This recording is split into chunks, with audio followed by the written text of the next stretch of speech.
Invitée de l'émission chez Jordan, la dernière femme d'Eddie Barclay a fait une révélation surprenante sur son mari et Johnny Hallyday. Véritable visionnaire, Eddie Barclay a révolutionné l'industrie du disque en France. Son premier tour de force ? Inaugurer la première discothèque de l'Hexagone après la Libération. Après avoir fait des bœufs avec des pointures du jazz, il ambitionne d'enregistrer des 78 tours avec son orchestre.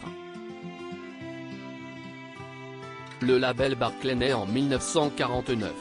Son heureux propriétaire garnira son catalogue de légendes de la variété française, comme Dalida, Mireille Mathieu ou encore Nicoletta.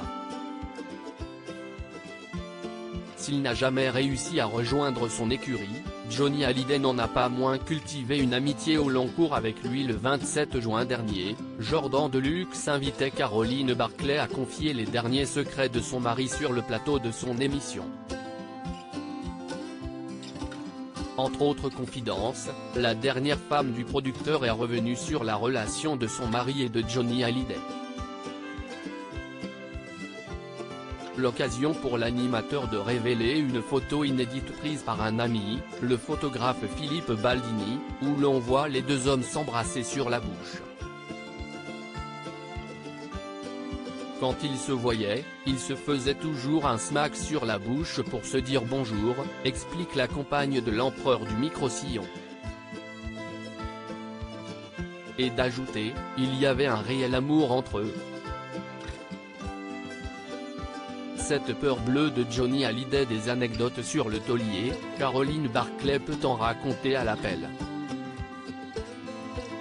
Les familles Barclay et Hallyday se fréquentaient d'autant plus souvent que Johnny avait sa maison, la Lorada juste au-dessus de la nôtre à Ramatuelle. Donc il venait à la maison tout le temps. Une relation amicale qu'a ensuite entretenue Caroline Barclay après la mort de son mari. Cette dernière se souvient ainsi avoir découvert l'idole des jeunes sous un autre jour à la faveur d'un voyage en avion. Elle raconte, Johnny avait peur en avion, du coup il avait picolé pendant le vol. Il ne s'arrêtait pas de me demander mais t'es sûr c'est un bon pilote ? Il est arrivé, il n'était pas prêt.